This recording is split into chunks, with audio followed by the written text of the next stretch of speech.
them. I got to know. Click on the thumb to like and click that subscribe button so you get access to all of our content here, not only the live show, but as we are continuing our journey here in the off-season files. It's time to talk about the LA Chargers.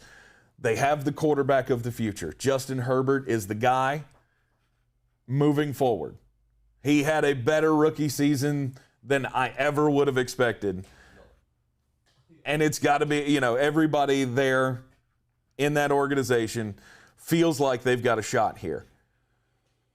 They do, and I'm a big fan of the coach they hired. Brandon Staley is a good young coach. And there's a lot of defensive pieces on this team. Mm-hmm. I mean, a lot of people looked at them like, they've got the quarterback, but they need all these. Really? I think this is a pretty talented roster. You lost a ton of games by one possession because Anthony Lynn didn't understand clock management. Mm-hmm. He understood Latin about as well as he understood clock management. I don't know that I've ever seen a coach that took that many timeouts 5 minutes into games. It seemed like I saw that every freaking week, that they would be driving on the opening drive and Anthony Lynn would have to burn a timeout. That drives me nuts. It's about as good as hillbilly hand fishing. Freddie Kitchens. To having a plan going into a game. Hillbilly hand fishing. 2 minutes, 3 minutes into the game, you're already tapping out going, wait, we don't know what's going on. Oh, wait. It's not a good sign. So you think Brandon Staley is a definite upgrade over Anthony Lynn? Oh, God, yeah. And I do as well. I criticized Anthony Lynn left and right. I feel like he was the reason, some of his decisions late in games were questionable to me. Oh, absolutely. So he was the reason that they were as bad as they were this past season. Well, you can't lose many close games. Right. We knew the coaching change was coming. So where do they stand going into free agency? They've got about $25 million, but I firmly believe they're going to put the franchise tag on Hunter Henry again. Mm-hmm. The bad thing is I think that you're going to lose Melvin Ingram, and I like Melvin Ingram a lot. But that's actually not the linebacker that they're going to lose that bothers me the most. I really believe in Denzel Perryman, and I always have. Yeah. And I think having him with Kenneth Murray hides some of the deficiencies that Kenneth Murray has. Mm-hmm. Murray's a good player, don't get me wrong. He's a very good tackler. I just don't think he's very good in coverage. And I think you need that Denzel Perryman. And I understand that, Perryman didn't play a ton last year. And I'm not saying throw a boatload of money at him, but he's a guy that if he could ever stay healthy would be tremendous next to Kenneth Murray. They've got a lot of draft capital on the defensive side of the ball. They do. And goddamn, Derwin James, please be healthy. He's a guy that I really, really enjoy watching play football, but he just cannot stay healthy to save his life. Do you know how many games he's played in his career? He's been in the league for 3 years. Let me guess. 17. 21. Oh, I'm surprised. 21. Because it seems like he's good for about, over the last 2 years, he's played a total of 5 games? Something like that. He's very talented, and for him, I don't think it's an injury-prone thing. I really don't. Mm-hmm.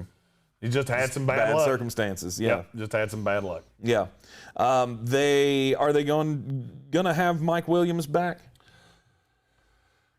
It looks that way. I mean, he's under contract, but they could save some money and move on. A ton of money they could save with Mike Williams. Mm-hmm. I mean, it's $16 million. I can't pay Mike Williams $16 million. I just can't do it. I mean, you want to talk about a guy that can't stay healthy, for the love of God. Mike Williams is the definition of it. But you know what's funny? He was, and I said that before I really thought about it. So Mike Williams has been in the league one more year than Derwin James. Okay. Derwin James played 21 games. Yep. How many's Mike Williams played? 37. 56. Whoa. He hasn't missed as many games as you think he has. Right.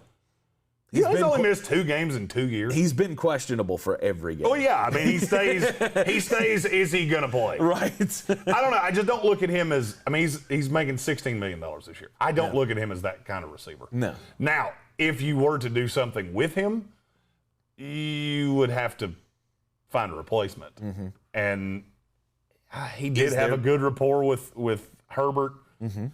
Is there that guy in free agency, though? Oh, there's a billion. There's a billion receivers in free agency. Okay. So here's my question. To me, Mike Williams would be a guy that I'd be willing to play this game with. Let's cut him. Let's save the money. Well, if you're going to do that, you might as well just extend. You're talking about trying to bring him back? Yeah. Well, if you're going to do that, then just extend it. Well, I'm saying, how much can you get? What kind of a deal can we get on him? We don't know. And that's, by the way, the more likely thing. It's more likely that they extend Mike Williams for 3 or 4 more years and extend the money out, and because it's all base salary. And this could be converted. And I wouldn't necessarily have a problem with that. But he might be a guy that cut him loose. Take your run at other receivers, see what the market bears out, and then, you're going to get a deal on somebody. I feel like there's going to be a guy that we look at in this wide receiver free agency class and go, damn, that team got a hell of a deal. Because there's so few teams that are going to be able to spend money. Well, and there are so many receivers. Right. And so is Mike Williams at $16 million going to be better than what you can get for 11 or 12? No. I mean, there's no value there whatsoever. I mean, I think he's a fine receiver. Mm-hmm. He's a very good red zone threat. But, I mean, at the end of the day, I don't see him as markedly better than, say, trying to think of, like, Juju Smith-Schuster is better than him. Kenny Golladay, Will Fuller. I mean, there's a ton of receivers that are better than him. I'm actually going to look. We're doing receiver previews tomorrow. Okay. I'm going to look at my receiver rankings and tell you where Mike Williams would fit in if he was a free agent. He would be back into the top 10. I would have Corey Davis right behind him. Okay. Curtis Samuel, Antonio Brown, Will Fuller, Kenny Golladay, Juju Smith-Schuster, Chris Godwin, Allen Robinson in front of him. I have no problem with any of that. So, I mean, if you could get any of those guys, then, yeah, you've improved. But, you're also only on the hook for 1 year with Mike Williams. Mm-hmm. I think it's more likely they extend him. And I could see that happening this year. Yeah. You don't want to tinker with – it worked so well with Justin Herbert, you don't want to fuck with things. Right. And I think that could be – you could be adding something for no reason. Mm-hmm. You could be adding a wrench in Herbert for no reason. So I would say extend Mike Williams and then use your draft capital. You do have some money if you want to shore up some things with this team. Mm-hmm. Where are they at in the draft? They're picking at 13, 47, and 78. Those are their first 3 picks. What do you think they go after with that number 1 pick? Is it another linebacker that they to take over? No, if at 13, if Rashawn Slater's there, they take Rashawn Slater. He's so mobile, he's so malleable, and they're going to lose Forrest Lamp and Dan Feeney. Mm-hmm. If they don't re-sign, I mean, they could re-sign him. That's 2 guys that I really believed in as draft prospects that haven't really been as good as I thought they would be. If Rashawn Slater's on the board, that's who they take. And I'll be honest with you, I could see that with Elijah Vera-Tucker. I could see that with a couple guys. I think their first pick at 13 is going to be a lineman one way or the other. Pretty much no matter who it is. Yeah. I don't think they would reach all the way down for Darisaw. That's too high for him, but I think Slater or Vera-Tucker will be there at 13. Mm-hmm. What are they going to do? Apparently, they're going to be shopping Trai Turner. I heard that rumor the other day. And they're going to lose Pouncey. Mm-hmm. Pouncey's retired. Mm-hmm. So, is this a draft where they go heavy on linemen? Could. This is a team that I would love. Everything. This is a team I would love to wind up with Landon Dickerson out of Alabama. He's a guy I watched at Florida State, and I saw the talent, I think, well before Willie Taggart did. And then he transferred to Alabama, and I went, yeah, there he is. That's the guy I was trying to tell you. That's who I thought he was. Right. And I would like that. I mean, for me, if L.A. walks away from the first 2 days of the draft and they have 2 linemen on the offensive side and a D lineman on the defensive side, I'm not going to be upset about that. I think, as a matter of fact, that's what I have as of right now. Mm-hmm. My 3-round mock has them taking 2 offensive linemen, 1 in the first, 1 in the third, and then a D lineman in the second.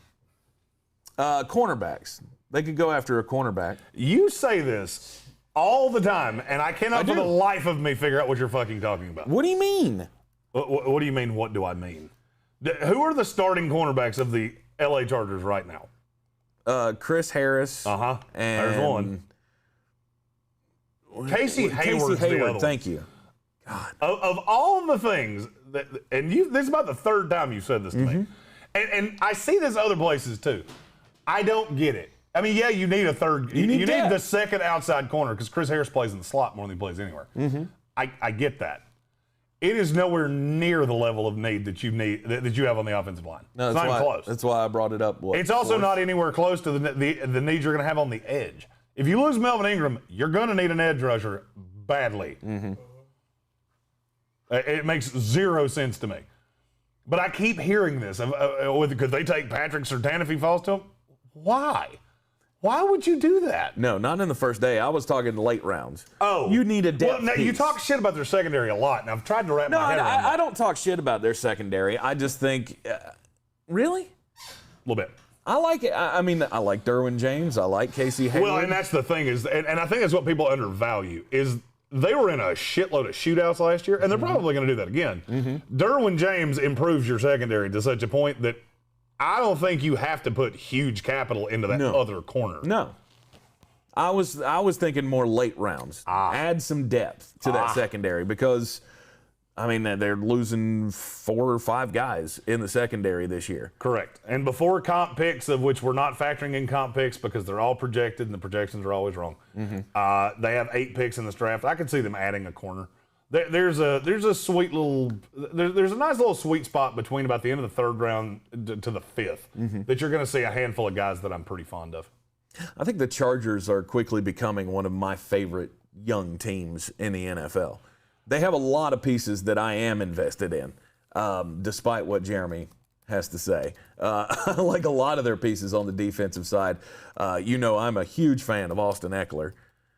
He is a guy that I think has proven that he can be the every down guy. Do you still disagree with that? They need another guy.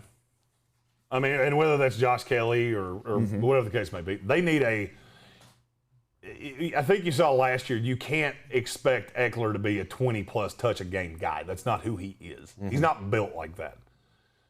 They need, and I believe in Josh Kelly a little more than other people do. I liked him coming out. I liked some of the things he did last year. I think this is a team that's going to fixate on the line to protect Justin Herbert. And if you've got guys that are, I call it Joe Thuney syndrome. He's a half-ass run blocker. He's a damn good pass blocker. Last year didn't necessarily bear that out. Right. But if you could find some guys like that with the intention of protecting Herbert and opening some lanes for Eckler, that would be tremendous. And I think it would help Josh Kelly as well.